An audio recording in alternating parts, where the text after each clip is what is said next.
Man, that freaked a lot of people out yesterday. Did you hear the boom, John? It was crazy. A lot of folks freaked out. Mostly, so this is kind of like in the Jefferson City area, and is what they are saying. Sonic boom yesterday. Don't know if you heard it or not, but thousands of people like, what the heck is that? And here's kind of the weird thing. It was shakeout day nationwide. What impeccable timing for something like this. Yeah, shakeout day. So, and this is where we're supposed to do the earthquake drill. By the way, did you do your earthquake drill yesterday, Hannah? No. Yeah, me neither. I did not. Marsh? Right. How did you? So you're sitting there and you're pegging away at your news, sitting there at the Zimmer Radio headquarters, and just all. How did you react?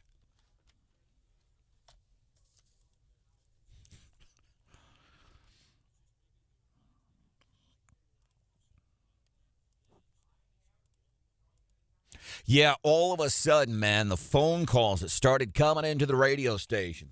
Boom! It was insane, and then I even got two people text. Do you know what this boom was? Do you know what? I'm like, I don't know what it was, but and here's what I think, because John, I know you have your explanation, the official explanation. What was it?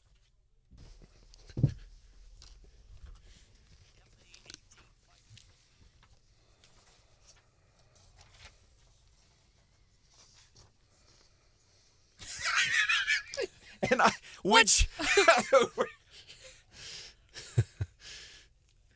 So, and that's what I wonder, because even that's how our news partners, and that's the statement you have, quote, customer acceptance flight. And I'm thinking, like, did somebody go to Joe Mockins, like a test drive? You know, when you test drive a car, you're getting a new Mustang GT and you're doing the test drive with the sales guy. Inevitably, what do you do when you're test driving a car like that? Whee! Yeah. Hey, man, can I open it up? Yeah, sure, let's get out there on 70. We'll go ahead and open it up for a stretch, but then that's it.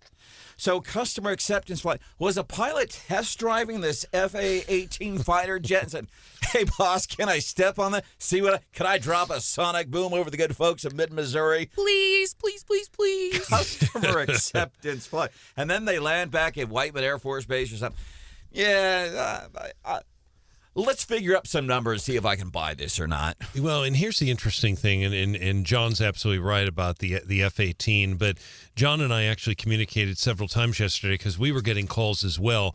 We had one person that works on Capitol Avenue in a pretty prominent building, and that person told us that the windows at his office just rattled.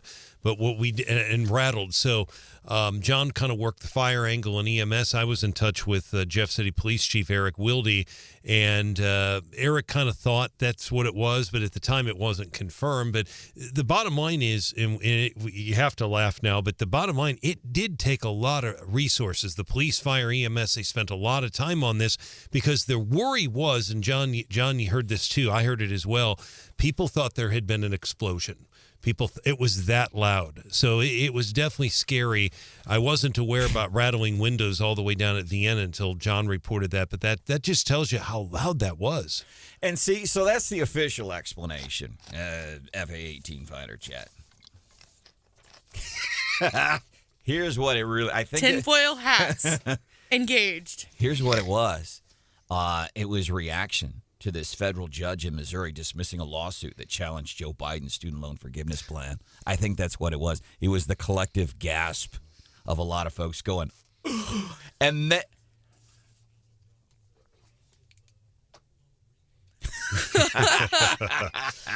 I haven't gotten the check yet, John, but when I do, I'm sure something like this will happen. I think the boom we heard in mid-Missouri yesterday, sonic boom, I think it was Republicans in shock that Amy Coney Barrett, appointed by Trump, denied a petition by a group of Wisconsin taxpayers. I bet that was the Republican gasp. That's what that sound. You know, I'm not buying your response, John, from the military and all the officials here in Missouri. It was a sonic boom from somebody taking a FA-18 on a fighter pilot.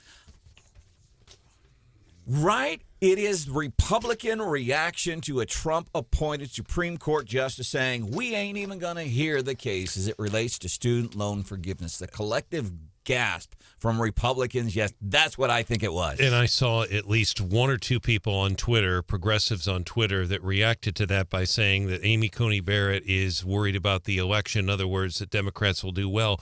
Bottom line is, and I hope people realize this is kind of Civics 101, Supreme Court appointments are lifetime. Whoever is, and by the way, there's no president on the ballot this election, but regardless, it wouldn't matter who's in control. She has a lifetime appointment, and it's not totally uncommon for, I think the perception from Democrats was she's going to vote with the Republicans on it, and that hasn't been the case. None of them do. But that is kind of a big deal that she did reject that, and that's significant. But it has nothing to do with who's going to win the election on Tuesday, next Tuesday. And I do have Eric Schmidt's reaction here to the Eric Schmidt, who was actually here on Wake Up Mid-Missouri yesterday. You can go to the podcast on our websites, 939theeagle.com and kwos.com. 8 o'clock hour, top of the 8 o'clock hour. Eric Schmidt was in there. And then I think separately, Houseworth has posted that in the Wake Up Mid-Missouri on demand. It's just the interview. If you want to go, I would highly encourage you. Go to those websites, please. 939theeagle.com, kwos.com, and maybe share that interview with Eric Schmidt with your friends for a couple of reasons. Number one, he got really passionate yesterday. He's always passionate. He always is. Even during his tenure as Attorney General and prior to that in other elected roles, prior to him ever becoming Attorney General, I have personally always known him.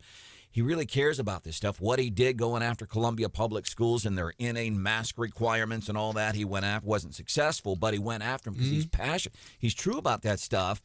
And yesterday in our conversation, I was like stepping back from the mic. It was like a sonic boom in effect because he was, and it wasn't put on. It wasn't angry. But I think it's important that we share that with maybe the undecideds, maybe people that are thinking they're going to vote Democrat, but they're not sure, because it is that mindset, that it is that passion. It's not the hypocrisy from the far left. By the way, we've been seeing more of that. I want to highlight this later this morning, probably coming up at 7:10. We talk about hypocrisy in Democrats, and I like to give real-life examples. For example, Pelosi, her hypocrisy, always relying on these polls. And then there's a poll from the New York Times that shows, like all of them have shown, America is not happy with the president. And she said, well, that poll's an outlier. That's hypocritical.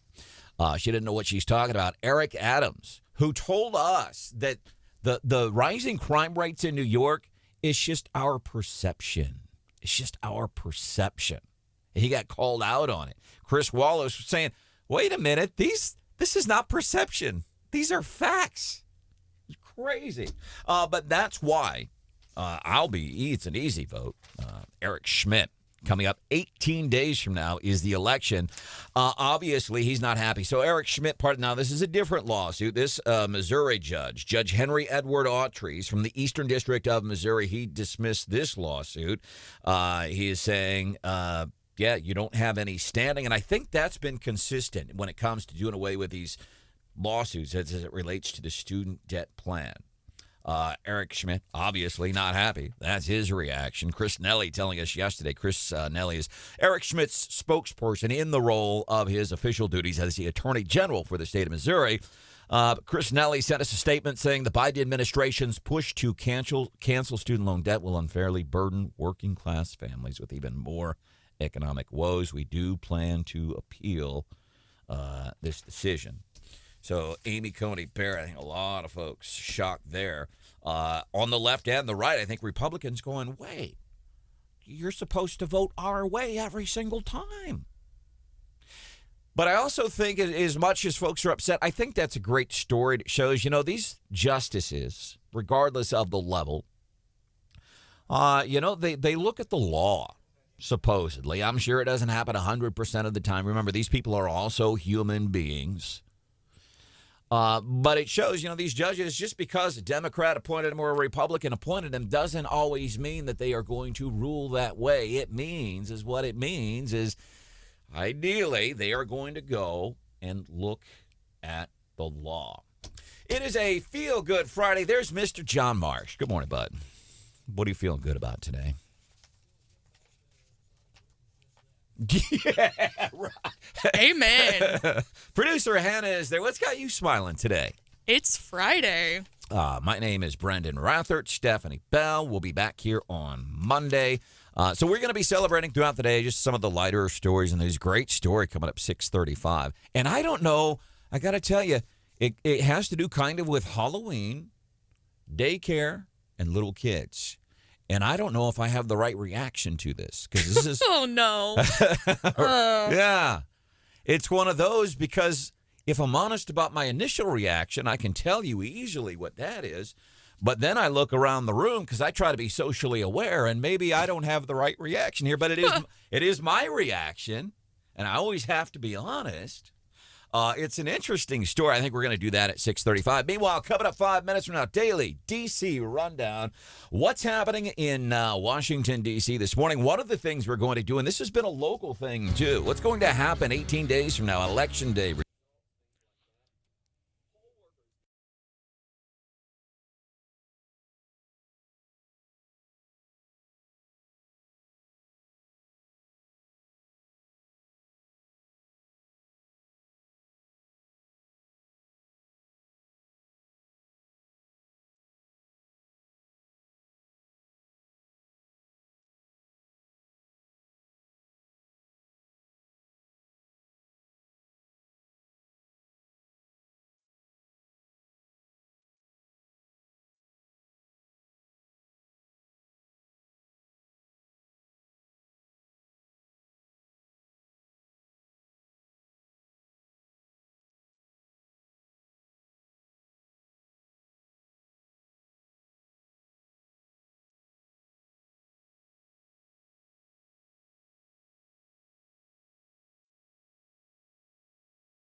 Mississippi quit? Do you know what I mean? The American people don't have to put up with this. They don't have to wait until a honey bun costs $20 to do something. In 19 days, we have the midterm elections. Vote. That is Senator John Kennedy. Say no to $20 honey buns. Vote 18 days from now, November the 8th. Make sure your ID is current. Make sure you talk, maybe you have elderly friends that you know. Do they have a ride to the polls? Make sure your friends, your neighbors, your family, they get out and vote. That is getting us into today's daily D.C. rundown. Nationwide, this has not ever happened before. Nationwide, county clerks like here, Breonna Lennon, Boone County, for example. Last time I talked with Steve Korsby, I don't think it's been that much of an issue, but Breonna Lennon, Boone County, is a clerk having a hard time getting Republican poll workers. And I get people like, well, it's because Republicans will be working that day. There's never been a problem before. So here it is. Nationwide, here's what we were seeing. A punishing stream of death threats, harassment, misinformation plaguing election workers has led a lot of them to throw in the towel. It's left many offices all across the country short-staffed, whether it's in actually clerk offices or people trying to find volunteers. The added workload also includes responding to a flurry of public records requests. So they're getting folks asking for public records regarding the 2020 election, still saying we want all communications regarding that. And so by law, as these government officials are supposed to do, they're responding to those, getting to those as quickly as they can while they're putting on what might be one of the biggest midterm elections in history. So it's happening not just here in mid-Missouri. They're having issues nationwide. Never happened before. Federal judge on Thursday here in Missouri dismissed the effort by 6 Republican-led states to block the Biden admin's plans to forgive student loan debt for tens of millions of Americans. This, of course, Amy Coney, Supreme Court justice appointed by Trump, saying, yeah, we're not going to take this up right now. Shocked. A lot of Republicans. But Trump appointed you. You're supposed to go this way. Supreme Court Justice Amy Coney Barrett denied a petition by a group of Wisconsin taxpayers seeking to block President Joe Biden's student debt forgiveness program from moving forward. Barrett, who handles emergency filings that come from Wisconsin, rejected the request. Her explanation? She didn't give one. She didn't have to either. President Joe Biden. I love this. I don't think he knows what he was saying. President Joe Biden. Does he ever know what he's saying? I think because he's saying it, when you say something and you want to say to somebody, I don't think you're saying what you think you are saying. This might be one of those situations with Joe Biden. He's campaigning to show that Democrat John Fetterman out of Pennsylvania, to show that he is of sound mind and body. And I will tell you, the guy is not. Now, we don't make fun of him if he's not of sound mind and body. The guy had a stroke. The guy should not be running for office. Something Gary Nolan show, weekday mornings, 9 o'clock here at the station. He's covered this in depth. And it matters. Well, why are you talking about the Pennsylvania Senate race? Why are you talking about the Arizona Senate race? Because these things are impactful to us, and here's how. Those are seats where Republicans can take the seats. They can take those seats. And in the U.S. Senate right now, where Democrats effectively have control, that is huge. That's why we follow those races. But here's what Biden said that I think you don't know what you were saying. He said, we need to vote for Fetterman because the rest of the world is looking. The rest of the world is looking. He's dang right. As a matter of fact, Steph Bell and I have been on that since day one. Following the election of November 2020, we immediately took a ding on the worldwide stage. We saw what's happened with Afghanistan. Putin saw Biden's weakness. That's why he went in and invaded Ukraine. You're damn right, Joe. The rest of the world is looking. That's why this is so important. By the way, Lindsey Graham will have to testify before a special grand jury investigating whether then-President Donald Trump and others illegally tried to influence the 2020 election in Georgia. Coming up, story that has to do with Halloween and little kids, and I'm not sure what my reaction is. I have my honest reaction, but then I have the one where I've taken the room of the temperature of the room and thought, maybe that's not supposed to be my reaction to that story.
so many types of cake, too.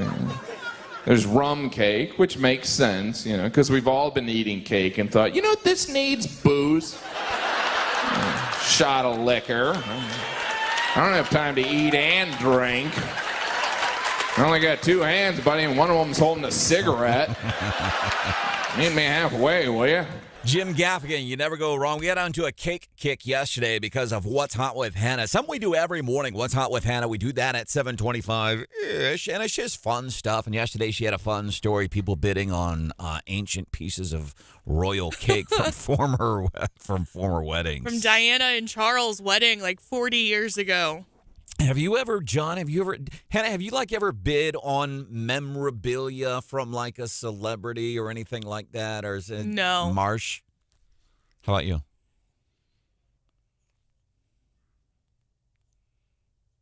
Well, that's what I wonder, for example, when Albert Pujols hit his 700th home run last month, and people talking about the potential of what that ball could go for, the cost of the ball. And that's cool, but then I think at its core, and you can go, well, the history that it represents and what it means, but it's a baseball. I can get one at Dick's Sporting Goods for $3.99. I don't need to pay $1 million for it. I don't care that Albert Pujols' bat touched it for a millisecond. As much as I love Pujols, love the Cardinals, love the Royals, too. We get a listener, Rick, reaches out to us all the time. What about the Royals? I said, Rick, I've been a lifelong fan of the Royals since 2015. Been a lifelong fan of the Chiefs since 2015. Feel Good Friday edition of Wake Up, Mid-Missouri. There's Mr. John Marsh, front and center. Good morning, John. Producer Hannah, why are you wearing red today? I wear red every Friday to remember everyone deployed. And it's something Hannah instituted a couple of years ago here on the she talked about it for a couple of years. I participated by myself for a while until you decided it was a worthy cause. And then somebody thought it was a good idea. So here's what, and it is really cool, and we say that, and if you go and watch, by the way, I didn't know if you know this, but you can watch our show on the YouTube channel and on our Facebook page. Go to YouTube, just look for Wake Up Mid-Missouri, and you just kind of get behind-the-scenes stuff. You can see what happens during the commercial breaks, and there's some interesting things that happen during the commercial breaks. And there's that. We've had dogs unload here in the studio during commercial breaks. That was during a segment, I believe. That was actually while we were on air because, you were struggling to make it to the end. And I didn't know what was happening. All of a sudden, there was this incredibly foul smell coming from behind. And I'm doing like daily. It wasn't Marsh. It wasn't Brian. I'm looking around and everybody's looking at each other like, who did that? And it turns out there was a dog here in the studio unloading right behind us. Nobody saw it. So when you go in and watch the show, you watch on, right? Maybe we should quit talking about that so much. But here's what we have found people are doing, like a dry cleaner or mechanic auto shop, like. For example, let's say you go to some place like Frosty's, the automotive shop. Sometimes they have a TV up there behind the counter, and people are putting YouTube up on their smart TV, and they're playing it out in businesses. And here's why. It's not about us, not about me, it's not about producer Hannah, Brian Hausworth, not about Stephanie, who is back on Monday. It's just, here are things that are happening locally. Here's why they matter. Here's how it affects you, and here's why some of these things are kind of funny, especially on a Feel Good Friday. Mike checking in says, I'm grateful that food and Mike's being facetious. Mike says, I'm grateful that food and gas are both really cheap. Oh, wait. And then Tasha says, I am grateful today. It's going to be a beautiful fall day, and I don't have to work 2 jobs. I have one that provides for what I need. Weather is going to be pretty nice over the next couple of days, up to 81 today. Not as chill. It's been cold. Chilly. It's not been chilly. It's been cold over the past few mornings. And it's been lovely. Yes. There's nothing like a crisp, cool fall morning. There's nothing like a crisp, cool fall morning as long as you're prepared for it. But if you don't pay attention to the weather the night before and you step outside and it's 25 degrees and you're in flip-flops and shorts and a pullover and you're like, somebody didn't prepare for this properly. So it is already warmer this morning. We're starting out at 50 degrees, up to 81 today. And then tomorrow, homecoming, sunshine, high of 84. Make sure you get your free passes for the Tiger Tailgate. Go to our websites, 939theeagle.com and kwos.com. Whole list of places where you can get free Tiger Tailgate passes, courtesy of Buffalo Wild Wings, Culligan of Mid-Missouri, Bud Light, High Noon Hard Seltzers. And so you can go to places like Vaughn Pools and Spas in Columbia, in Jefferson City, Big Whiskeys, in New Bloomfield. You can go to Speedy Bees. You just walk in. Don't be shy. Say, hey, I want passes for the Tiger Tailgate. I heard John Marsh is going to be there a little bit. Rathert's going to be there. Stephanie Bell and I emceeing the parade tomorrow. Are we okay? I'm sure everybody has homecoming stories. If you're in this area, no. You went to school at Mizzou or at Lincoln. I got a great homecoming story from Lincoln a couple years ago. You've got a few Mizzou homecoming stories. I got some stories. I bet other folks have stories too.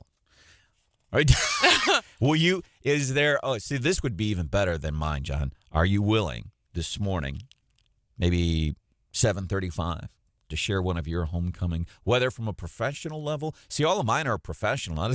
That's the thing. None of them. Well, They were in what was supposed to be a professional setting. Yes. Was your behavior professional? No. Good point. Yeah. And pull out the black Sharpie. We're going to have to redact a few things. Are you willing to share at least one story in your homecoming days, Marsh? All right. All right. Brandon's are kind of blurry, too, I think.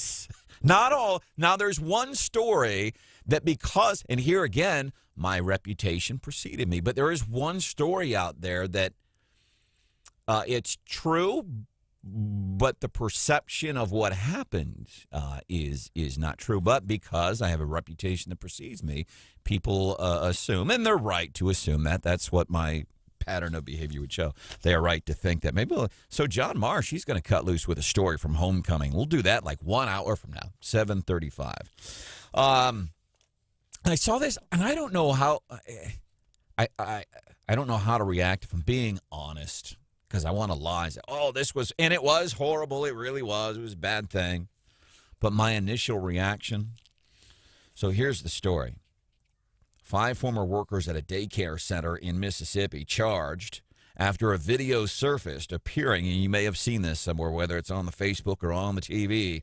Video surfaced, and it showed them wearing a scary mask from the movie Scream and going up and freaking these kids out, scaring the heck out of them in the mask. I don't know if you've seen the video of this.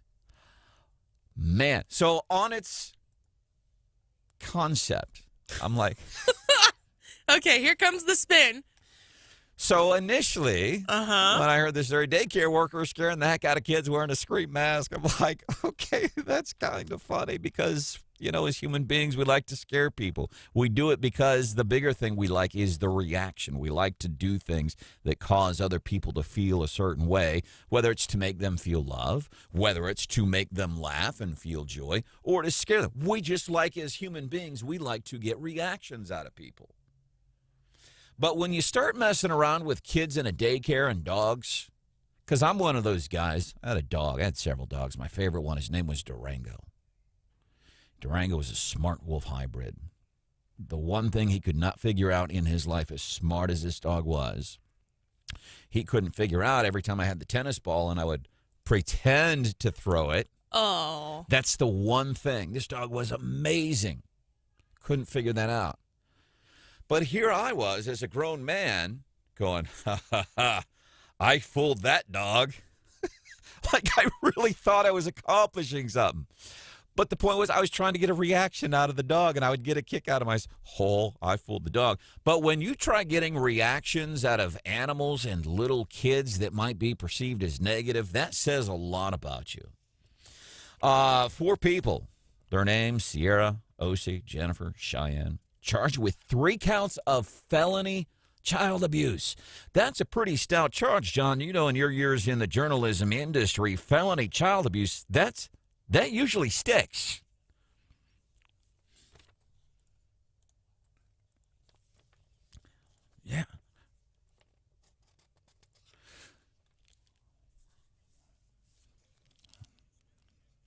Yeah.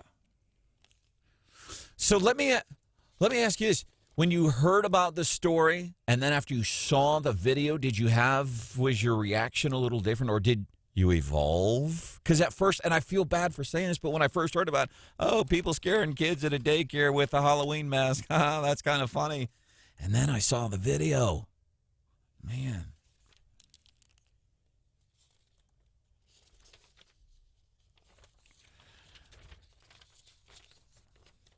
Yeah.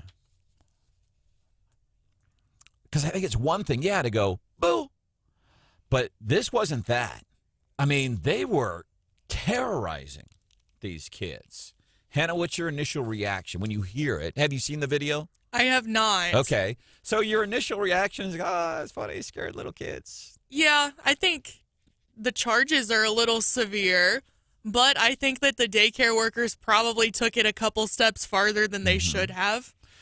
So next, I'm looking at the mugshots of these women that are charged with these crimes, and now I'm stereotyping. I'm going, yeah, you probably deserve because of the way they look, and I shouldn't always do that. I'm working on it. But I'm like, I wouldn't drop my kids off at that daycare looking at some of these people. But that's me stereotyping, right, wrong, or indifferent. So folks, are the charges appropriate? Felony child abuse.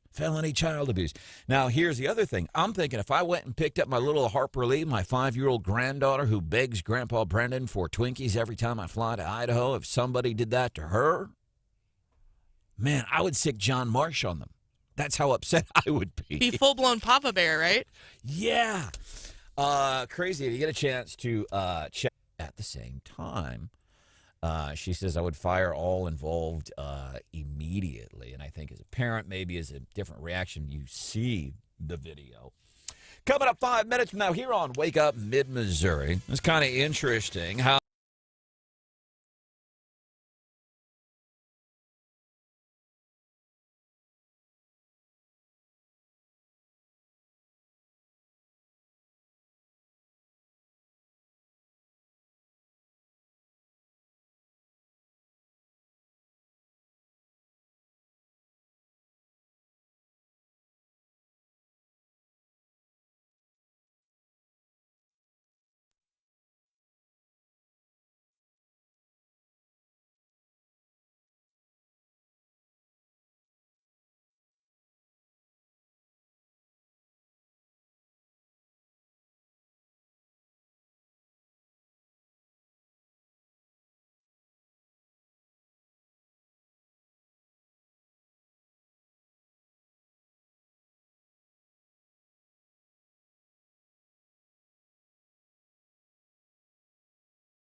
You want answers? I think I'm entitled. You want answers? I want the truth! You can't handle the truth. Jack Nicholson, one of the greatest exchanges in Hollywood of all time. Of course, from the movie A Few Good Men. Colonel Jessup on the stand being questioned by a young Jag in the name of Tom Cruise. You can't handle the truth. What a great scene that was. Jack Nicholson, who one time, apparently, some 40 years ago, hit on Gina Davis. Gina Davis, she's mentioned this story before about being hit on by Jack Nicholson, who's like 20 years older than she is. But this happened like 40 years ago. And Gina Davis, she's at this event.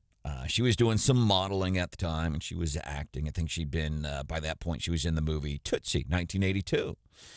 And her and some other actors and models were going on this meeting to meet casting directors, and it'd be a few-day thing. You know, it was just kind of this junket, and they'd hang out, and they'd meet these producers and stuff. One night, she retreats back to her hotel room, and there's a note under her door, and the note says, hey, please call Jack Nicholson at this number. And, of course, she's like in her 20s. She's like, Jack Nicholson, the Hollywood legend, wants to talk to me? She's like, wow. So she calls Jack Nicholson. She says, hey, it's Gina Davis. You asked me to call you.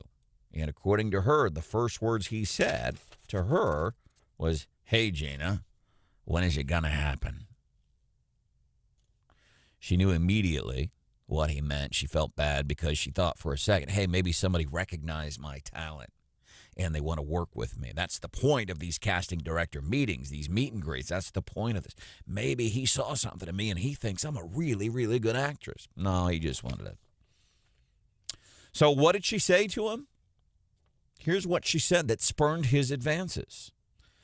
She said, quote, Jack, I would love to. You're very attractive, but I have a feeling we're going to work together at some point in the future, and I would hate to have ruined the sexual tension between us.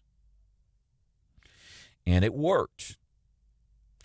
Now, apparently she got that advice from another Hollywood celebrity, somebody that she starred in the movie Tootsie with, Dustin Hoffman.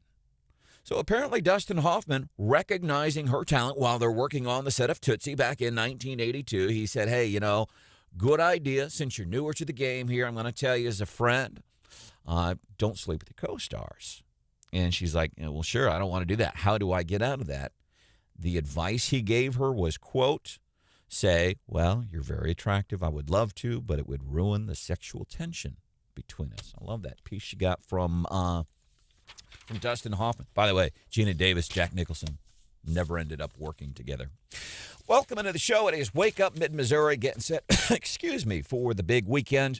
Homecoming weekend. Weather's going to be pretty nice. And I always go back, by the way, the rest of that scene from the movie where we were highlighting Jack Nicholson, the rest of that scene, that's a powerful piece of Hollywood, and it's also some powerful stuff in there outside of the realm of Hollywood. Son, we live in a world that has walls, and those walls have to be guarded by men with guns. Who's gonna do it? You? I have a greater responsibility than you can possibly fathom. And my existence, while grotesque and incomprehensible to you, saves lives. You don't want the truth because deep down in places you don't talk about at parties, you want me on that wall. You need me on that wall. And I love it because there's a lot of truth in that. Even, yeah, you can't handle the truth. God, what a great scene. But what Jack Nicholson was saying there is, because I think military, we look at progressives, well, with the military, they go and they kill people, or law enforcement. And Jack Nicholson, Colonel Jessup's line there, you need me. You talk about me, you hate me. And I think of Cori Bush. Cori Bush hates law enforcement, hates cops. She spends thousands and thousands of dollars for her own personal protection from law enforcement. Her neighborhoods, I don't know if you're familiar with her district in St. Louis, they need more police. And Colonel Jessup there from the movie A Few Good Men, he's talking about, that's where it's not Hollywood. This transcends Hollywood. There are people really like that. You say all of these nasty things about me, whether it's law enforcement, what have you, but you need me. Good morning. It's a Feel Good Friday.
sonic boom. It didn't quite sound like that, though, yesterday, Marsh, did it? It was more of like it wasn't quite like that. And what's the government telling us what it was? I think it was Republicans reacting to Trump-appointed Justice Amy Coney Barrett saying she's going to fast-track this stuff on student loan debt forgiveness, which bums me out on that end. And then right here in Missouri, another judge said, Eric Schmidt, the state of Missouri, and 5 other states, you don't have standing to sue and stop this. And I think that's been kind of a common theme, lack of standing. I hope somebody punches one through. Otherwise, as a matter of fact, you can already get on and apply. Did you do this yet, Hannah, or have you been able to get on and get your stuff done? I did. So I applied, was it Wednesday when Stephanie had mentioned that the portal had secretly opened? Yeah, they didn't want you to know. They didn't want producer Hannah to find out. Joe's like, let's open this, but let's not talk about it because producer Hannah, very intelligent, well-educated, conservative, 22-year-old employee with a conservative, independent, libertarian-leaning morning show, she might find out. I'm pretty sure that's what happened. Well, and I was a little salty because I had gone out of my way to sign up for a special email that I was supposed to receive when the application opened. Now, Stephanie said that her theory was that maybe they secretly opened it so that it didn't flood the portal all at once.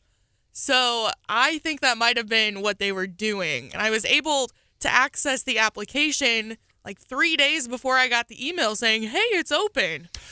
Kind of the same, but maybe a little different. I wonder, and that's a good point, maybe they waited kind of like almost like a beta run. Let's see how this thing works. Yeah. Because I'll go back. Remember when they opened up the Obamacare website? What a disaster. Oh, gosh, yes. That website was. My dad was one of the people called in to fix that website. So I'm wondering if they've learned from previous progressive mistakes from Barack Obama. You know, they did this before. It didn't work so well, and it was bad. I wonder if that's what happened there. The only thing on the application, it took me like 2 minutes. They really just needed my full name, my date of birth, and my social security number, and that's it. They said that they would reach out if they needed more information from me, but that's all. Literally all they needed. And nobody's knocking you. Listen, ARPA money, who didn't take the ARPA money, CARES money, as much as we all found it very distasteful, the government was just giving me a little bit of my money back and handing it back. We don't like the idea of these types of programs. It causes more problems with debt. It's just not a good idea. So nobody's knocking you for doing it. The money's coming. You should take it. But that scares me whenever the government controls stuff, that your name and social is all they needed. Just, yep, you're forgiven. We forgive you. That just blows me away. What worries me is the part about we'll reach out if we need more information. I'm sure you will, Mr. Government. Because you have it all already. Why do you even need? You just need my name. You know everything about me already. Welcome to the show. Stephanie Bell back on Monday. Laughter you hear in the background is that of Mr. Brian Houseworth. It's great to see you. We had a fascinating interview, I thought, with Attorney General Eric Schmidt yesterday, and it is not, we are not certainly hyping it up to say the race has been bitter between them. And to the best of my knowledge, it's the first time he's addressed. I definitely wanted to ask him about it, and I was surprised at his answer. He really, really hammered his opponents. The first time I've heard him respond directly to these television ads that are running.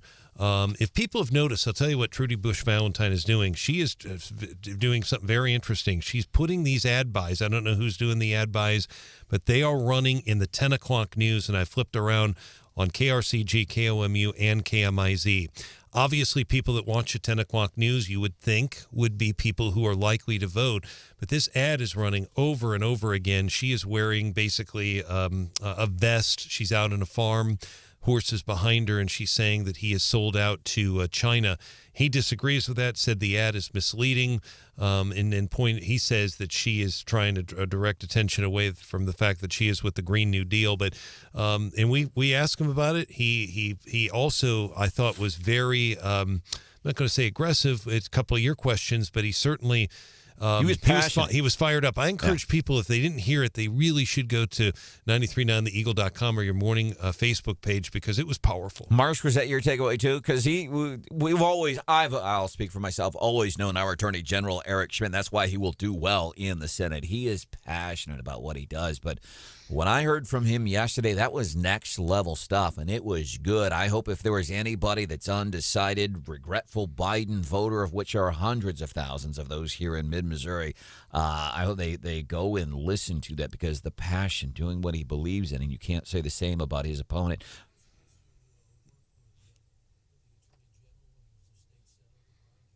Yeah.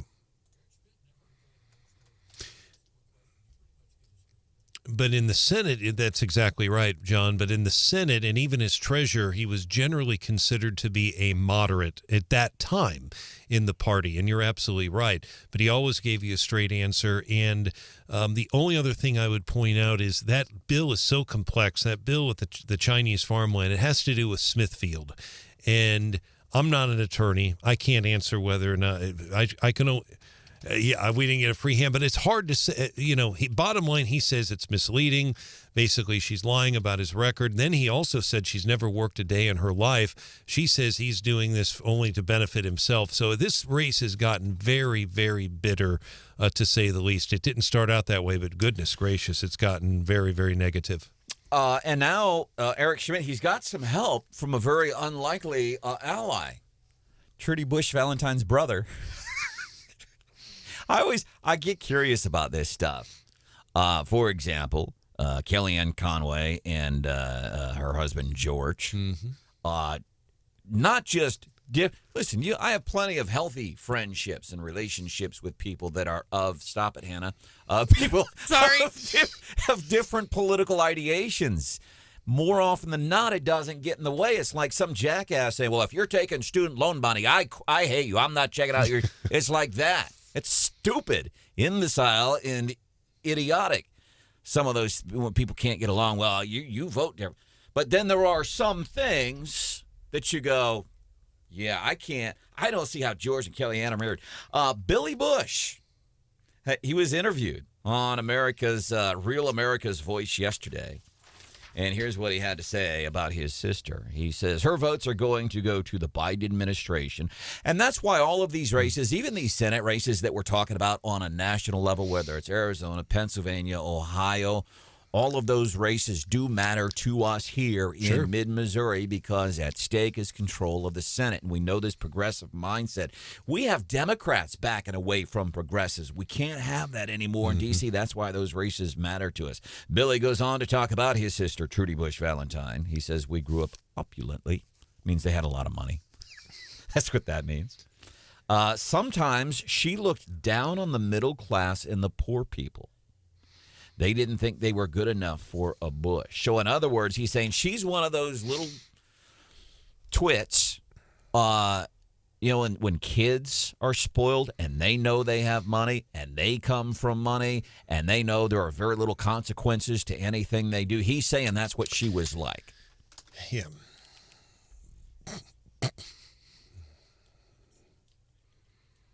Yeah, and he is someone who has been in the news before, so I certainly, I wasn't aware of this rift, obviously, between he and his sister, but again, we'll see. Those comments certainly are interesting, no doubt about that. They are all,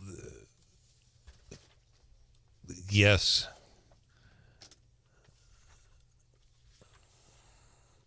Yeah. That's exactly right. And, of course, those are all Gussie's children, but we'll see. It is going to be interesting to see what happens in the race and whether or not President Biden comes into Missouri to campaign for Ms. Bush Valentine. He has not done that yet. Not saying he won't, but if he does, we'll certainly watch that. By the way, Eric Schmidt should easily win that race 18 days from now. And I want to highlight this because we talk about people don't get along, and the whether it's politicians, the D's and the R's, or whether it's just regular folks, just like me and you. And I mean folks that understand how things work. That's what I'm talking about. But a moment, kind of a rare moment anymore, what we see a lot of the, remember the thing Joe talked about during those tragic events of January the 20th, 2021? Remember the word that was tossed around a lot that day in D.C. from Mr. Biden? The word was unity. Remember? Unity. Who's been the least unifying presence in politics? It's been Joe Biden.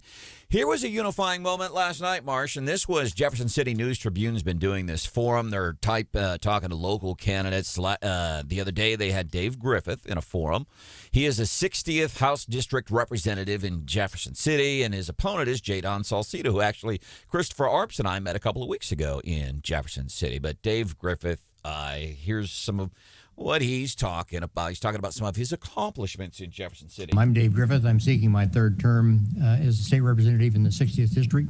Over the last 4 years that I've been in the House, I've gotten 12 bills that have crossed the finish line that address the needs and concerns of my constituents and those in the 60th District.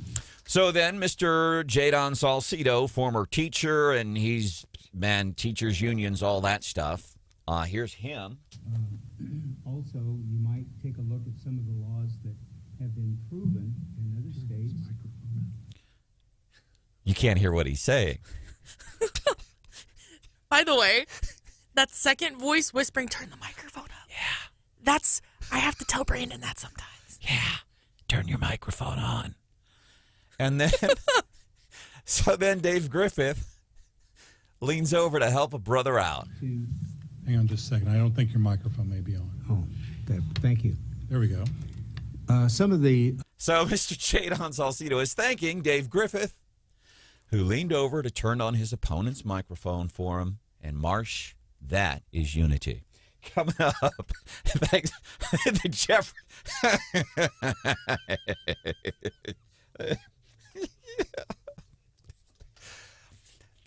That is unity. Coming up 7:25-ish. We're doing What's Hot with Hannah. What do you got for us today, Hannah? Talking about weird ways that you'd save money. Weird ways to save money. Interesting ways. Little things that you can do. That's coming up 7:25-ish in What's Hot with Hannah.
Good morning, 7:25-ish, which means it's 7:25, barely. time for What's Hot with Hannah. You made it by 8 seconds. Congratulations. You almost had it, Rathert. So we had a conversation earlier this week, and I was talking about how I have a family member who likes to find interesting ways to save money. Sure. And I thought it kind of got us off air, started on a conversation about funny ways that people save money. So I've posted on the Wake Up Facebook page a question. It says, do you have any money-saving habits that others might consider weird? Okay. And one of the things that stands out to me, Brandon, about you is about a year ago, you were convinced that if you mailed in a pair of 20-year-old, ski boots? Snow boots? Hiking boots. Hiking boots. That you thought you would get some sort of compensation, or it was almost like you were expecting a free pair back. So, sometimes you write a letter to a company and you brag on their product or what, they send you another one of those. That was my hope. How did that work out for you? So after I finally got these dang 20-year-old hiking boots boxed and stuffed with paper and put a letter in there and all that stuff and went down and priced it to get it sent, I threw it in the trash. Are you serious? Yeah. Well, I didn't go through with it. Well, I'm sorry that business venture didn't work out for you. But no, I have a family member who, one of the unique ways that they save money is if they send you a card in the mail, like a greeting card, they'll write their personalized message on a Post-it note so that you can repurpose the card. Right?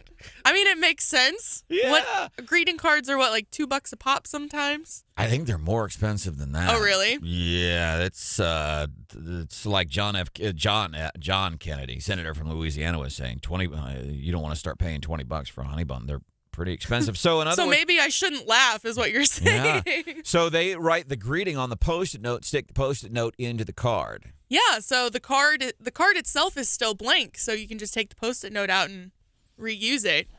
On the Facebook page. Good idea. Yeah. Don't send a greeting card and call, or send a text. That too. Shar on the Facebook page says she read an article online about how washing your jeans every couple days or so instead of daily saves you money in the long run. So she doesn't wash her jeans every day. I typically don't wash my jeans every day. No. So you save a little bit of money, I guess, on the electricity and the water. Yeah. From doing laundry? Yeah, and actually your jeans will last longer. The less you wash them, the longer they will last, and typically they don't get dirty. And if you're using Lumi deodorant where you're supposed to be using it, you don't have to worry about anything smelling foul in your jeans that you're wearing for a week at a time and not washing. John, do you have any cheap tendencies? Every time we hang out at Oscars, I buy. He doesn't buy. That's what he does. He asks me to lunch. He'll say, hey, you want to go to Oscars for lunch? I'm like, sure. That's just called, oh, dang it. That's just called strategy. That's not being cheap. That's called being strategic. Does anybody else recycle plastic baggies? I do that. Like if I have a plastic baggie, I put some, as long as it's not, I haven't put in leftover chili or something, but if I put some things in there and it's like a grocery bag? No, well, those two. Ziploc bags, yeah. Oh, yeah. Yeah, I'll put them if it's used, I put it in the freezer. Of course. With everything else, including, and I'll reuse them. Coming up, so this one time at homecoming, John Marsh, and maybe Hannah's got a homecoming story too. We'll share 5 minutes from now.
so many types of cake, too. You know?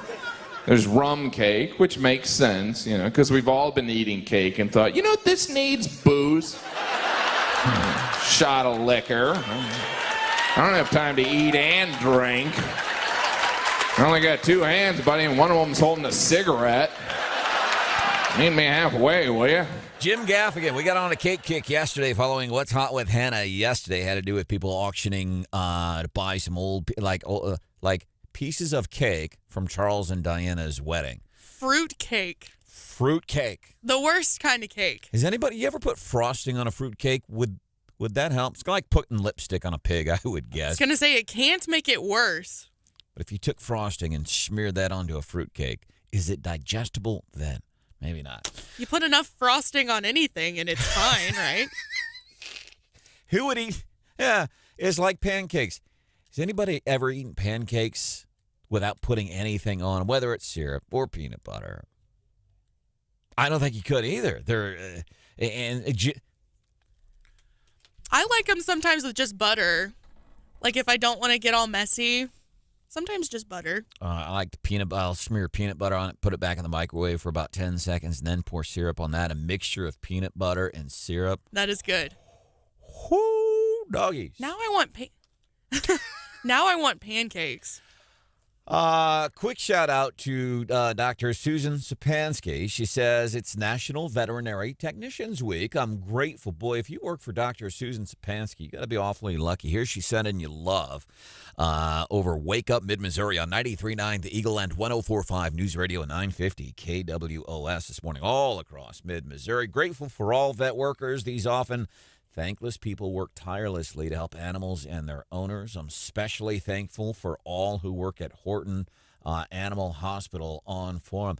Isn't that something? I think about the times when I was dealing with, when I had dogs, and man, you take them to a vet. I'm more worried about the dog than I've ever been in myself going to the doctor. We have that affinity for animals. Thank you for what you do. As a matter of fact, there's a lot of good stuff here off the text and off the email and everything. We might do another, I'm digging the listener mailbags that we do. Maybe we'll do that at 8:50. Okay, this is Wake Up Mid-Missouri, and my name is Branden Rathert. I want to introduce you to producer Hannah. Good morning. And here's John Marsh. Brian Houseworth is around. He's doing news stuff. Stephanie Bell's usually hanging out with us, too. She is back on Monday. But want to mention the, obviously, homecoming this weekend. You know, one of my favorite homecomings around here was actually, I went to Lincoln. I think it was Lincoln 2015. And we still had the coach, the guy who played for the Rams, made that famous, Mike Jones. That's who it was? Yeah, Mike Jones. He was the guy who made the famous tackle in I think it was the 2000 Super Bowl, Rams, Tennessee Titans. He was the guy that stopped Tennessee from scoring as time was running out. Incredible tackle. But he was the coach there for a while, Lincoln University, over several seasons. I think it was 6 years he was there. But anyhow, went with Misty Young. She said, you got to come and experience a Lincoln University homecoming. And to this day, my big takeaway from that, the marching band. They were incredible. Just, wow. Marsh, you got any memories from homecomings? Dude, hey, John, it's just me and you. We're friends here. You can tell me anything, buddy. I got your back.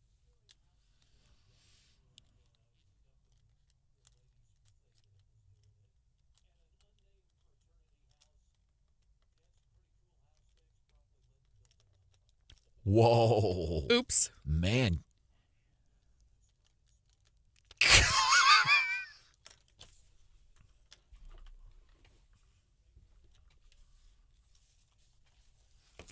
Nice. Now, was this while you were working with KWOS?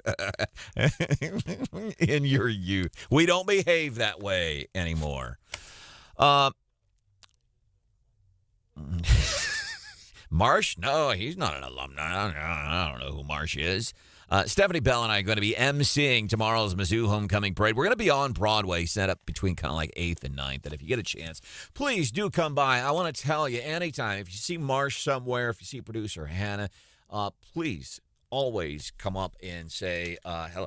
And I have I have a nice acquaintance. I have some nice memories with homecoming over the years, and I think it started with our very first homecoming. How crazy was this? I'm emceeing for Broadway, and with a guy who's working at one of our sports stations. And like 3 of the cars bringing university personnel, 3 convertibles, they come out. And so I'm excited because even though I grew up in Missouri, was gone for a lot of years, so I'm familiar with how important the homecoming parade is to Mizzou. But everybody's, it's the longest. I don't know. Is it the biggest homecoming parade in the country? I don't know about biggest. Mizzou is supposedly credited for having the first homecoming back in like 1911. So there's some history to it. It's a thing. Brian Houseworth was quoting somebody saying there's 40,000 people going to be lined up along the parade route tomorrow. That's crazy. 40,000 people. So come up and say hi.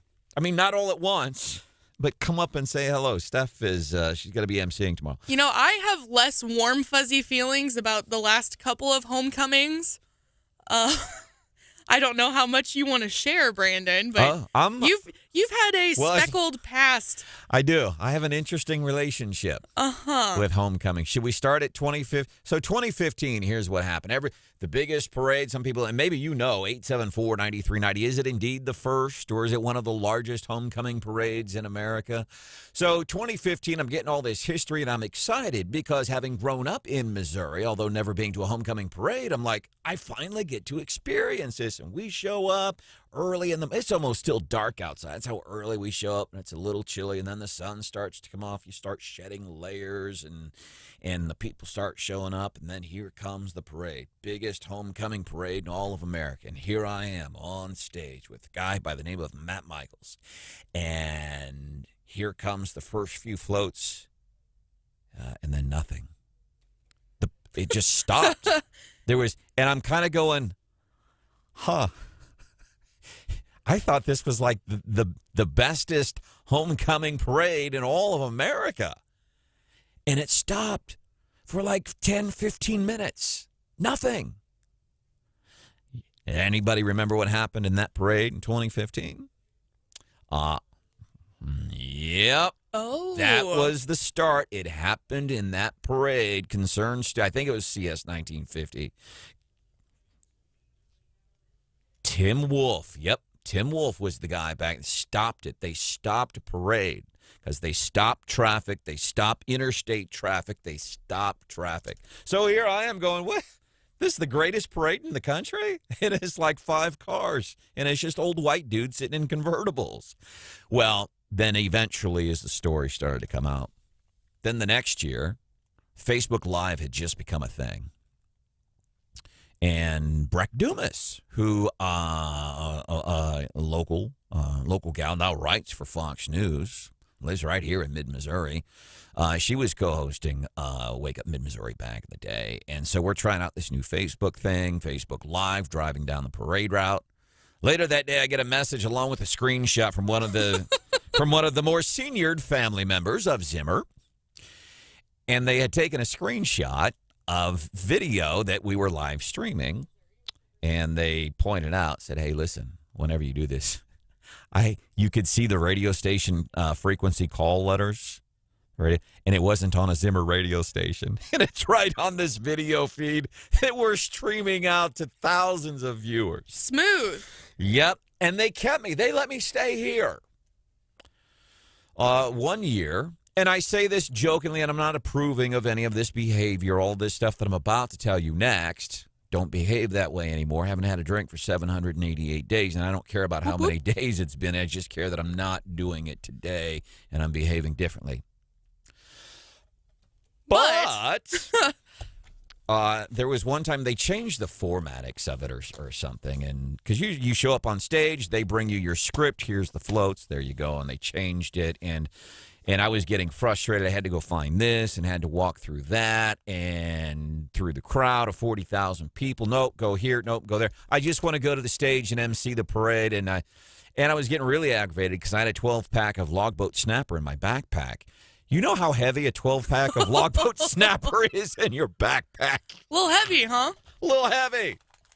And so and again, I don't behave that way anymore. I just didn't show up. I went on home with my 12-pack of Logboat Snapper in my backpack. There was one year, it was maybe the year before last or 3 years ago. I was working at Zimmer, but I wasn't a part of the Wake Up family just yet. And I was working here on a Saturday in the building, and the crew that went to walk in the parade met here. Then they all left to go to the parade together. A few hours later, they came back, but I noticed that you weren't with them when they all came back. And everyone had ridden to the parade in station vehicles. Yeah. And so I was like, did you guys lose Branden? Kind of laughing, and they were like, yeah, he just kind of disappeared. I was like, oh. So I think I texted you, like, you good? And you were like, yeah, I ended up at a Logboat. So here's what happened there. So that was 2 years ago. And there's more to the story, John. But it was more than 2 years ago because you've been sober for 2 years. Well, I think that was one of the ones I was sober at.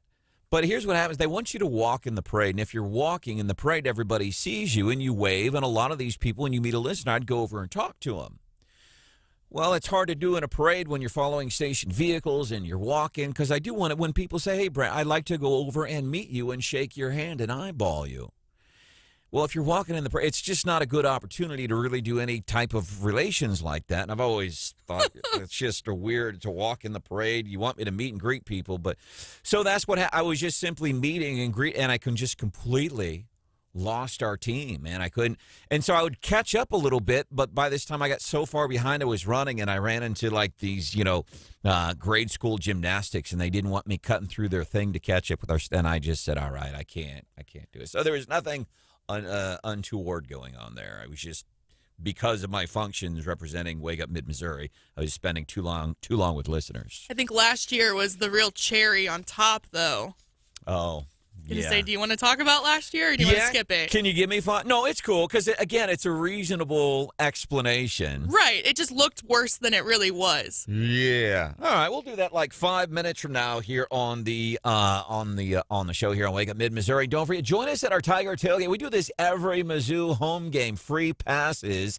And what you can do, you can go, like, if you're in Mexico, Missouri, you can go to Graff & Sons. If you're in Jefferson City, you can go to Vaughn's Pools and Spa, Country Club Drive, also Club Car Wash in Columbia. Get your free passes. A lot of folks making that possible this year, including Buffalo Wild Wings, Culligan of Mid-Missouri, and Bud Light. We'll see you there 2 hours prior to the game. Coming up, we'll, the rest of the story on our homecoming memories. Maybe we'll open up the listener mailbag, too.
Letters.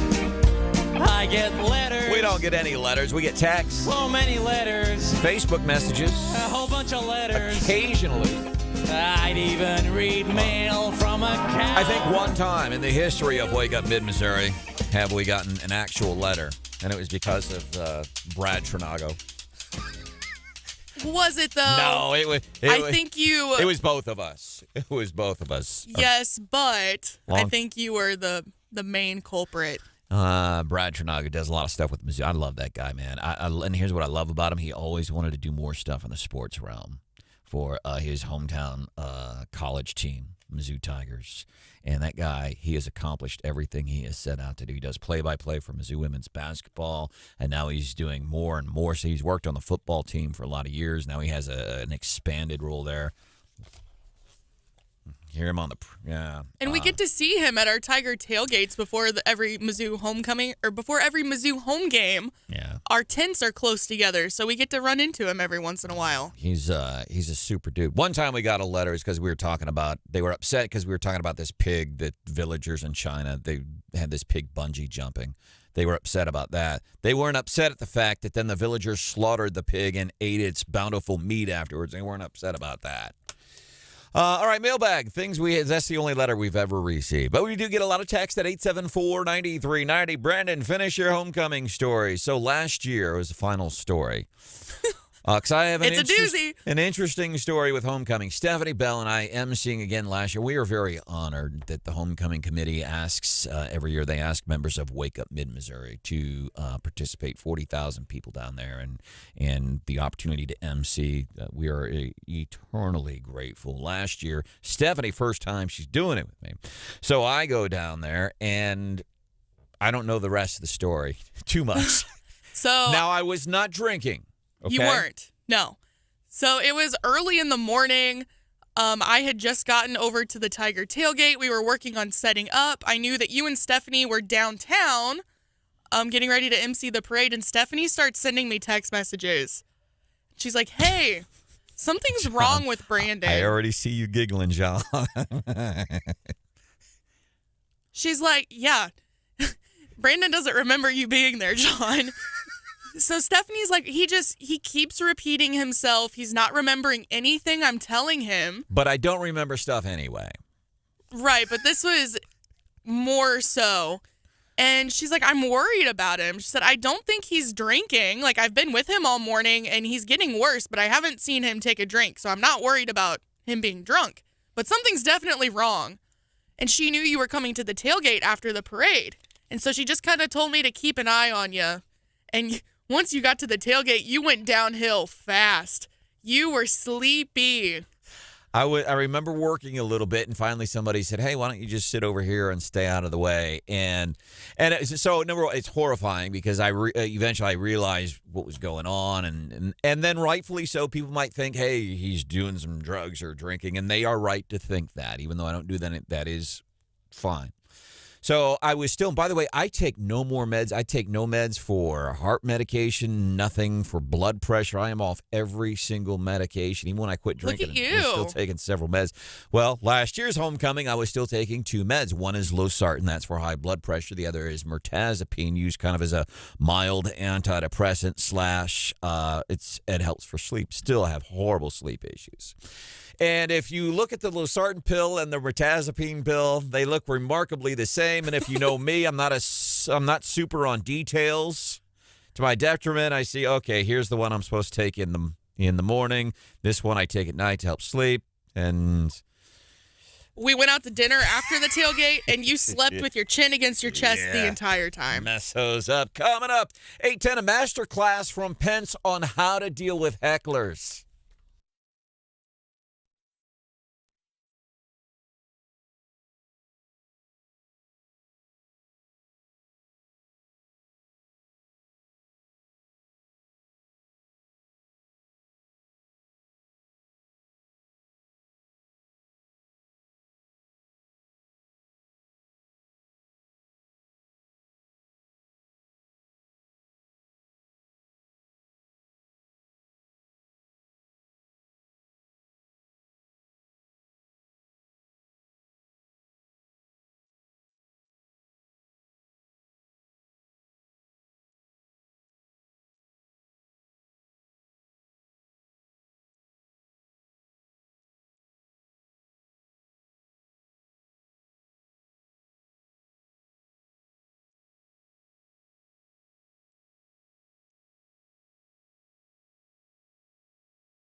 feeling good about? Nathan says, I'm feeling good. Coming up Monday, final Central Missouri honor flight of the year.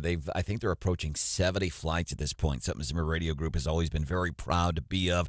Every summer we do a radiothon for Central Missouri honor flight. Great program. We fly veterans to Washington, D.C. for the day. And it's veterans. It's not that you had to serve overseas in wartime. It is veterans. If you served in the United States military, you can do these honor flights. And it's interesting. We found over the years a lot of these folks, especially Vietnam-era guys, is what we have found. They're like, I don't want to go on that thing for various reasons.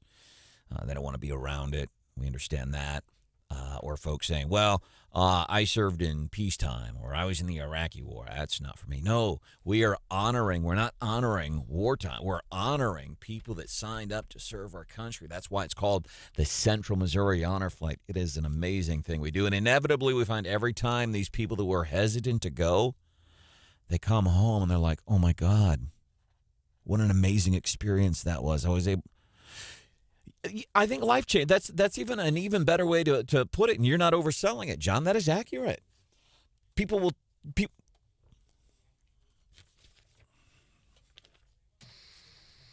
Yeah.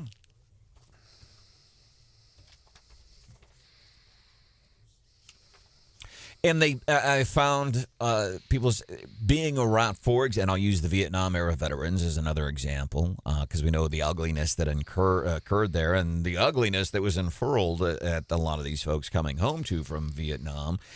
And they get to hang out with a bunch of other people that know exactly what they are going through, what they went through. And you know me, I'm a big fan of experience. If I want to learn how to play golf, I'm going to seek the advice of somebody like Brian Houseworth, who's somebody who plays golf. I'm not going to go ask Stephanie Bell for advice on how to play golf. You got to have the experience. That experience matters. Central Missouri Honor Flight, final flight of the season coming up Monday. Those are the kinds of things that people are grateful for here on a Feel Good Friday. And I think this is a big piece of news, 18 days from the midterms. So I've been watching especially polling for what it's worth, but following the Dobbs decision by the Supreme Court of the United States that said, hey, states, you handle your own business. No federal protection anymore on abortion. States, you determine what it is that you want to do. There was a massive turnout in folks that had not registered to vote before. They were registering to vote on this issue of abortion. And I was seriously and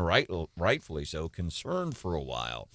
Good news this morning, Republicans now lead on the generic ballot. We are actually Republicans actually topping pre-Dobbs levels because it swung. There was a huge pendulum swing following the Dobbs decision. This is according to Real Clear Politics. Right now, generic vote. In other words, it's basically, hey, do you want Republicans running things? Do you want Democrats running things? It's generic. And Democrats had been leading. They got a little bump post-Dobbs. And now the GOP has more than a 3-point lead over Democrats. And this is good news. That's something to celebrate, I think, on a Feel Good Friday. Marsh, let me ask you, what are you grateful for on a Feel Good Friday?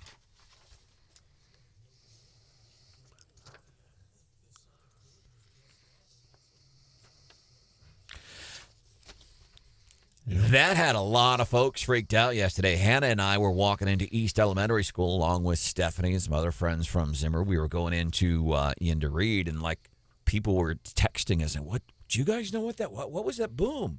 What was it? Yeah. What was that? What was that? And the best we could come up with at the time was just a loud noise. But what's the official response you got, John?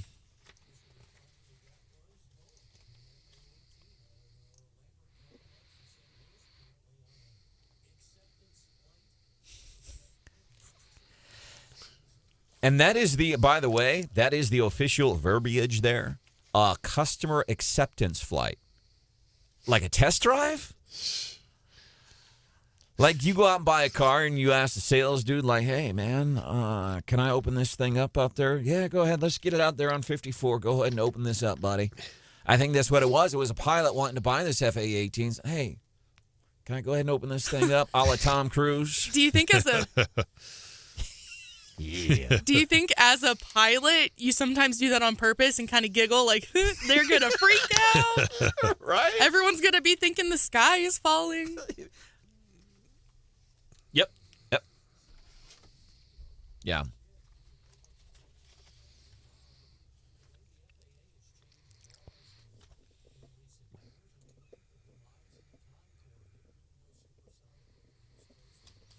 Mm-hmm. When I worked Pensacola for a lot of years, by the way, we're home of the Blue Angels. Now, they couldn't do most of the shows they do nationwide. They just don't do sonic booms because different cities, noise, as you said, noise abatement stuff. And so they wouldn't do them during the air shows. But when the Blues would come home from doing shows across the country, a lot of times you'd be blessed if you got to see them by chance just coming home. Yep. And a lot of times they're on practice days, on Tuesdays and Thursdays, NAS, Pensacola. They would occasionally, it's like they would just drop a boom. Like John said, just, here you go. This is for the folks of the Florida Panhandle. Houseworth, what are you feeling good about today? One thing I just want to mention real quick about you were mentioning the polls, and I've got one thing I'm really happy about, but you had mentioned the polls, the Real Clear Politics, which is a pretty good, I think, a pretty fair and respected group. Their things go up and down, but right now they're projecting 3 GOP pickups in the Senate, 53-47. So worth mentioning. Feeling good about, I would have to say, something that you wouldn't think about on a day like today. It's going to be sunny and close to 80, but our plow truck drivers here in Columbia, Boone County, Mid-Missouri, Jeff City, Cole County, and more importantly, probably on the interstates, MoDOT. It's a very difficult job. I think they were out yesterday, and they obviously were doing their practice runs.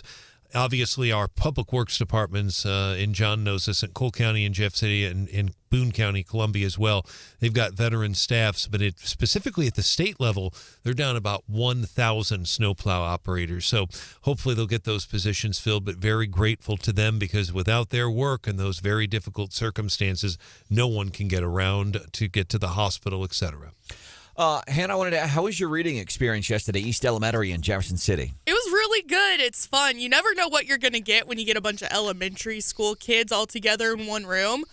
So it was really entertaining for me. I don't know how entertaining it was for the kids, but it was a lot of fun. I got a kick out of it. We had Cosmo from our Y107 morning show. Stephanie Bell was there reading. Aaron Hart, Kevin Hilly from Cat Country. They were there. I get to read to kindergartners. So we get there, and the school librarian starts handing out our picture books that we're going to be reading, and we get a schedule with the classrooms we're going to. And most of us kind of bounced back and forth between a couple different grade levels. And she gets to Brandon, and she goes, "You're with all kindergartners." I was like, yeah, they knew what they were getting. It's fitting. Well, and then I'm looking at because they had the last names of the teachers that would be looking for, and I was asking, so Smith, is that Ms. Smith or Mrs. Smith? Jones, is that a Mrs. Jones or is it Ms. Jones? Stephanie and I behind you were cracking up. We're like, of course that's what he's worried about. And I had I got all kids. John's like, yeah. Kindergartners. But I had this it was an odd thing, and I didn't mind. I get it. Man, kids do weird things, especially you get them out of the home and you put them with a bunch of other kindergartners. Kindergartners will lose their minds. But I'm reading, and I was reading this case of the scary carrots or creepy carrots. This is the book I'm reading. And in one class, these kids, they started petting my legs. I swear to God. And it was odd. I had one of those too. Really? Yeah. So okay, because I'm wondering, because one did it. I'm sitting there reading, and then this kid starts petting my leg, and I'm like, if the teacher's not freaking out about it, I'm not going to freak out about it because I don't want the kid to see, because I love being of service to my community, and one way to do that, I think, is to read to kids. But then another kid did, and there's two of them. I'm reading this book called Creepy Carrots, and trying to do voice impersonations of this dad Carrot and the dad Jasper the Rabbit who's all mad, and these kids are like, but. And the one thing, so I can't believe this happened to you too. And I'm in shorts and flip-flops. I at least had jeans on, so I was less, I think, weirded out. Now, the teacher, she was very cool. Afterwards, she comes up, and she says, "Hey, I apologize for it." Because she didn't say, and I think she handled it, in my opinion, in her classroom, she handled it properly. She didn't say anything. I didn't say anything. Didn't want to freak the kids out, let them know it was a big thing. But these two kids, while I'm reading Creepy Carrots, a story about Jasper the Rabbit and these carrots. Well, these kids are petting my legs. The only thing I could think of. You know, I sit on the stand, and it get hot. I got hairy legs that turn turn blonde in the sun. And the kids used to come up and reach in the pool and rub my leg down. I swear to God, because we could have let that soundbite die, and I would have been perfectly happy. But that's. Welcome to the show. Coming up, we are going to be, by the way, winners and losers of the week. I know Houseworth's going to take off for a few minutes here. He's getting his list of winners and losers of the week. He's getting that together. Marsh is doing the same thing. So is producer Hannah. If you have folks that you would like to nominate for winners and losers, or we're picking them at 8:35. Please get those into us. Coming up, 8:35. How much?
Good morning, 8:25, time for the Morning Bell Business News. A little twist that only Stephanie Bell can give you. I am not a fan of electric vehicles. A lot of times when I say I think electric cars, these states like California and it's not just states and these idiotic laws that they are putting forward.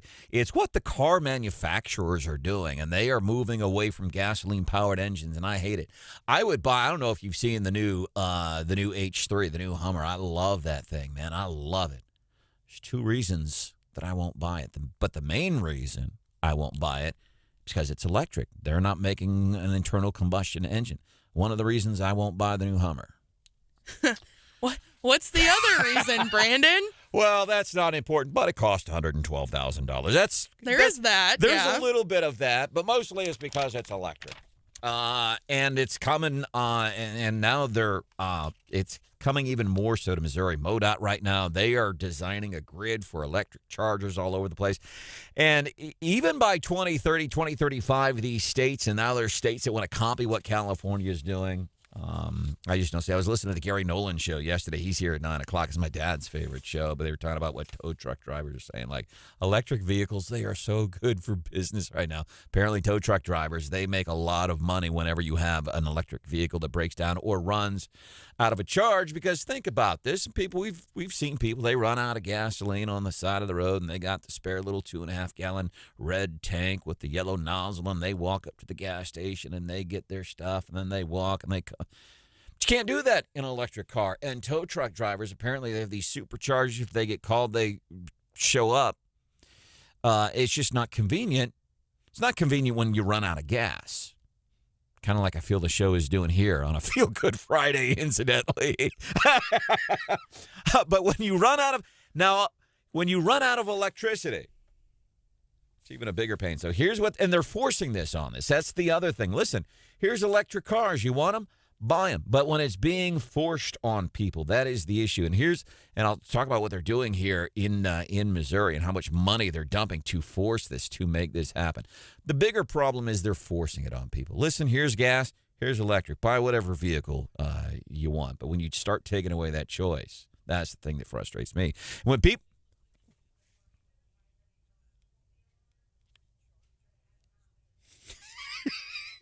Yeah. Yeah.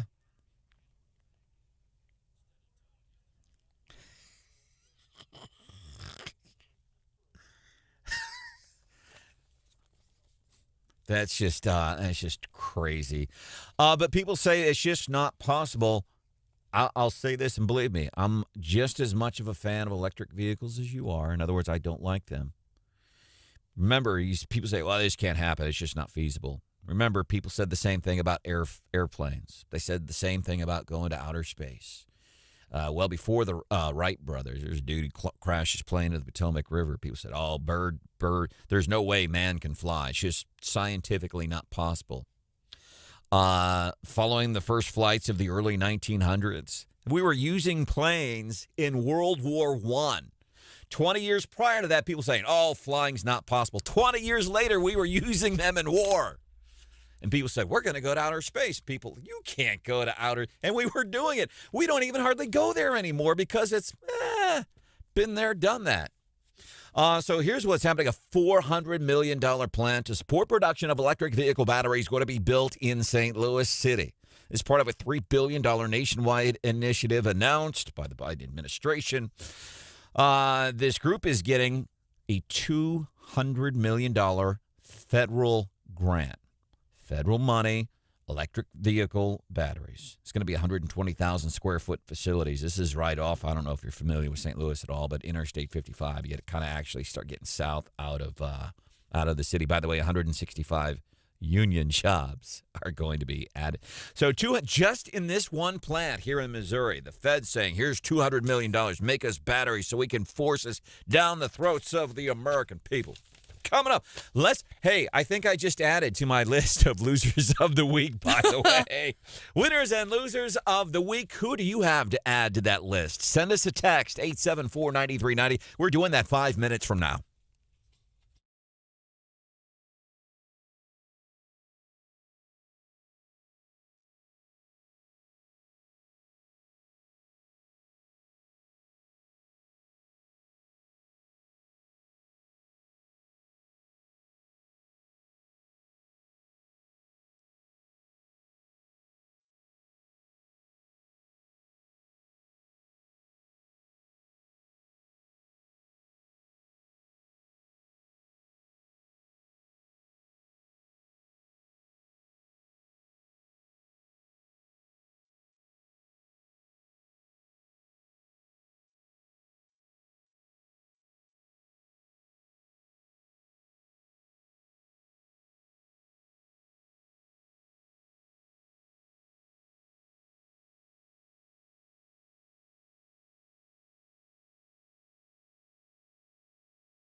I think the most disappointing cake has to be fruit cake, you know? You think that would be better. It doesn't add up. Fruit, good. Cake, great. Fruit cake, nasty crap. Have you tried fruit cake? I don't even think that's fruit in there. You're like, what is that, a Skittle? So what is a seed here? What is this, a treasure map? What is the recipe of fruit cake? Anything but fruit? It's like the baker was just clearing off the counter. Put all this crap in there. Nobody eats this stuff. They just mail it to relatives. Jim Gaffigan. You can't go wrong with Jim Gaffigan. We're on that kick 24 hours after What's Hot with Hannah. What's Hot with Hannah? We do it every morning, 7:25. Just kind of something fun, different, something that people might be talking about at work, you know, when you cross paths in the hallway with your coworkers. Did you hear Hannah on Wake Up Mid-Missouri this morning talking about people bidding on 41-year-old pieces of cake from the royal wedding that happened to be fruit cake? And the one this morning, I liked What's Hot with Hannah this morning. Interesting ways you can save money. Where Hannah has people in her family that they get you a greeting card and they send it out, but instead of writing on the greeting card, they write it on a little post-it note. Stick the post-it note on the card. That way they can then... It's reusable. Reusable. I hope those people send it right back to the people that gave it to them. That'd be even funnier. With another post-it, hey... you do. Anything else? Because we were talking about interesting ways to save money. I mentioned I recycle Ziploc bags. Like if there's been nothing, you know, like chili or spaghetti that I put in the Ziploc bag, I'm not recycling that bag, but I recycle bags and put them in the freezer when I'm done. I was pleased to see, according to Melissa, I'm not the only one who does that. Any other interesting tips on interesting or what people might construe as weird ways to save money? So I personally don't think it's weird, but Shar and Mandy both on the Facebook page are saying that they meal prep. So you cook all your food for the week at once. Yep. You know, Shar says you are only using energy once that way. And then you have food set for the whole week. Craig says that in his house, they reuse water bottles, which immediately made me think of you and your reusable Gatorade bottle that you always have attached to your body. And now... And now for nominees for the winners and losers of the week. All right, winners and losers of the week. We do this every Feel Good Friday, 8:35, and always appreciate your suggestions at 874-9390, 874-9390. I'll forget, so I got to mention here.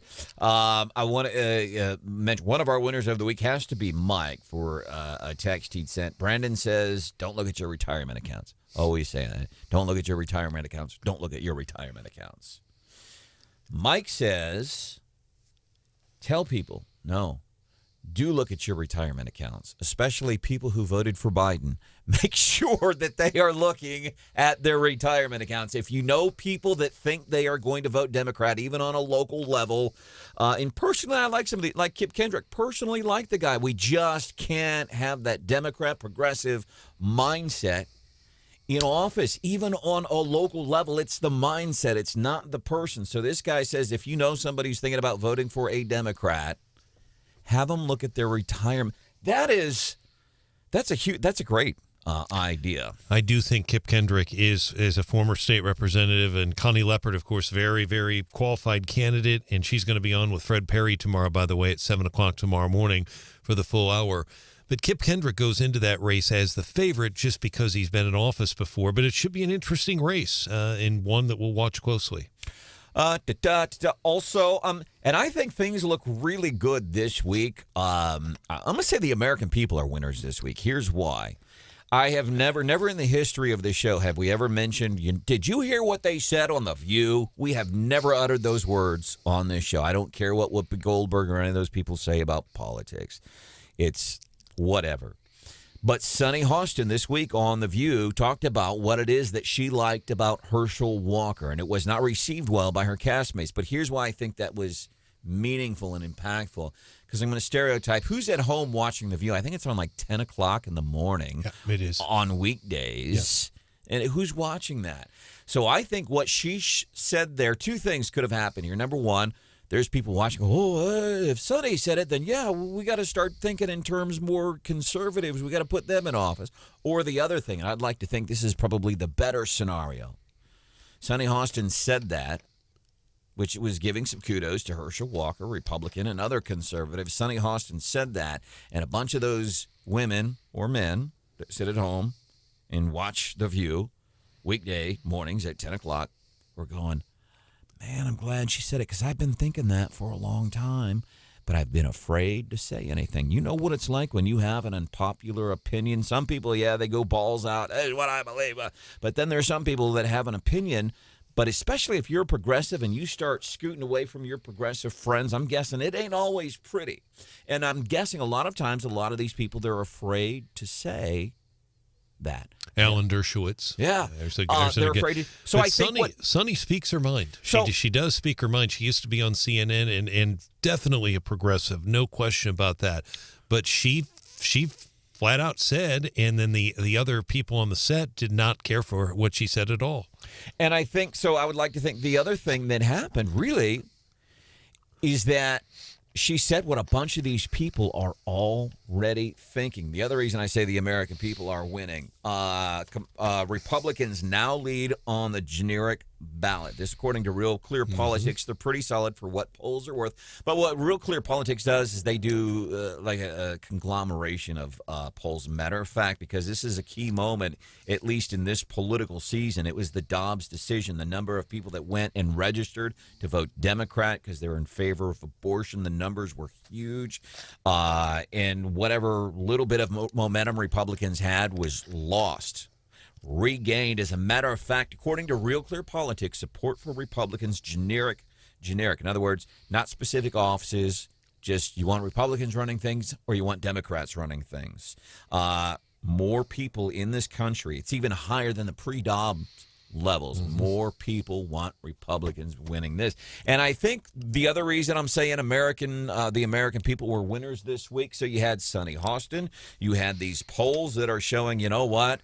My pocketbook, my bank account trumps abortion rights. Even as a progressive or a Democrat, they're going, okay, whatever. What's more important is my bank account. So you had the American people, you had Sonny Hostin, you had an NBA player. The NBA, they're talking about canceling all games on election days and moving forward, not holding any more games on election days, because they want to make sure people get out and vote.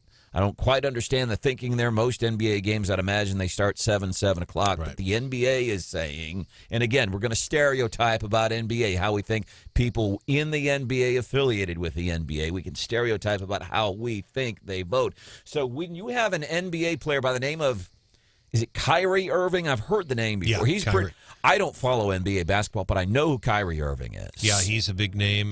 Didn't want to get the vaccine, he took criticism for that. He's another one who speaks his mind. Check this out. On a court last night, 20,000 fans at an NBA game, an NBA player. Please, POTUS, do your job. Everybody do your job. Telling POTUS, please, do your job. Do your job. So I think these are some huge things. And I got to tell you this. I want to say this real quick, almost as an aside. Brian Hausworth and John Marsh, two of the busiest people I know in the news industry, combined some 70, 80 years of journalism experience here in mid-Missouri. And Hausworth gets busy, and a lot of times, you don't hear him in certain segments of the show because he's running around making sure you're abreast of the news. I get tickled every Friday when Brian Hausworth makes a point to be in this studio for winners and losers of the week. Always try. I get tickled by that. So who you got, bud? I've got two. I've got one that I'll probably get a little choked up talking about. I've got one that's a little more positive. The Boone County, and all the people, the one that's easy to talk about is the airport. I thought that was a significant thing because you had Republicans, Democrats up there on the stage, Brandon. You were right up there talking to all of them that day. A huge turnout and very positive for our community in Columbia and Jefferson City. Jefferson City had a huge representation there as well. So that's a positive thing, very bipartisan. And the one, I try not to choke up about it, I went to the the Alzheimer's, had a walk in Jeff City on Sunday. Forgive me, I don't have her name. I'll bring it in next week. I've got it on my desk. But a young lady who lost her husband to Alzheimer's, and she knows what my mom's going through. She was there. Her husband worked at KOMU for 30 years. I didn't know that, and died from that. She gave me a big hug. And I just want to give her, and I'll give her kudos by name next week. But that was very, very kind. And just people were very caring, and they raised Brandon $129,000. That is a record for the walk. And I have to throw in one more person. That's Megan Drakus, who did a really good job raising awareness of there. She was there too. She's, as a matter of fact, she's been detailing some stories on our news partners at ABC 17, her personal dealings and having family members that have dealt with Alzheimer's over the years. And I guess I was going to say, I see her and Marina Diaz, who has been on this show before. Yes. I see them at the gym all the time, but if I were to say I'm seeing Megan Drakus at the gym, that's just a humble brag. Marsh, that's just an opportunity. Is that what that is? It's just an opportunity for, yeah, all right. Marsh, listen, we could do this because I've still got more winners and losers. Do you have some lined up, John? All right, you got a couple? All right. All right, well, let's do this. Let's break really quick. We'll come back 5 because we're bursting with winners and losers. So that's what we'll do for leftovers, more winners and losers of the week. And then getting into the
reminiscent of Jim Crow era tactics that are designed to have a chilling effect. It's voter suppression. It's the new Jim Crow. The president himself said these feel like Jim Crow laws. What's your take on whether it is or isn't? I say it is. I mean, I did grow up under Jim Crow laws. This, guys, this is it. I said it yesterday. This is the GOP strategy. If you can't beat the Democratic candidates, block their voters. This is it. It's the end. Jim Crow laws.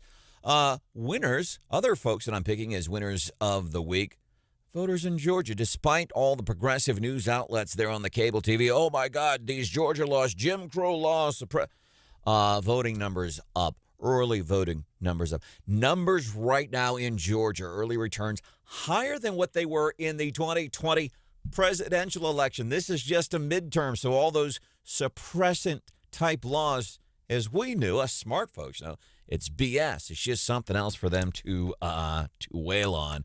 So national news outlets, losers of the week, the people of Georgia, winners of the week. And by the way, and I think to this bigger point, I keep saying the American people are winners of the week, feeling more and more confident that Republicans will take the House, Republicans will take the Senate, and this matters to us. No, even though here in mid-Missouri we feel comfortable with what Schmidt's going to do, with what Mark Alford, and of course Blaine Lukemeyer in the 3rd and 4th districts, what they're going to do. These races nationwide, Pennsylvania, Ohio, Arizona, these races matter because that mindset, that way of thinking, it's sick, and it's brought us to where we are. It's just, man, it's bad. And so when we have an NBA player on the court prior to a game in front of 20,000 fans saying, President Biden, do your job. When you have Sonny Hostin on a midday talk show talking about how she likes Herschel Walker and some of his conservative values, I think that stuff matters, and you have more and more people, even these regret. And if you're a regretful Biden voter, we're not making fun of you. We're saying, hey, we get it. Welcome. We're welcoming you. Before we move forward, Hal Dooley, I wanted to mention him while we were talking about the Central Missouri Honor Flight because of what they do for veterans. Hal Dooley, if you ever get a chance to meet this guy, he's a veteran and then spent the rest of his life in service to those who serve their country. Where's he going to be tomorrow?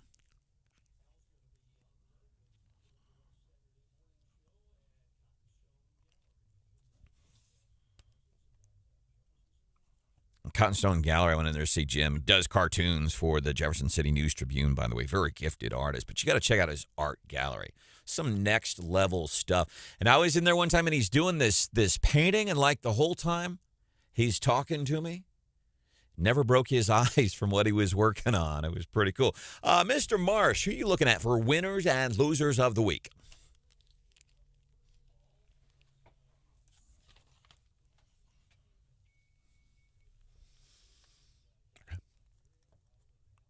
Oh, yeah.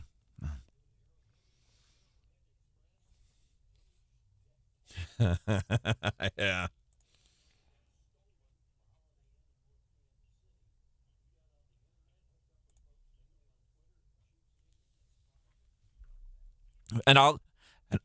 How about that?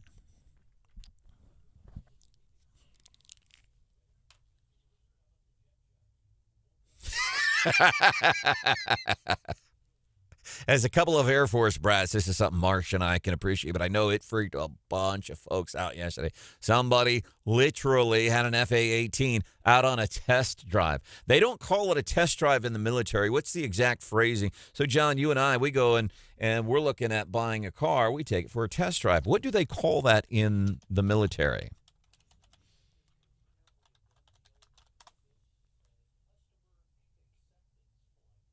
Customer acceptance flight. So it's like,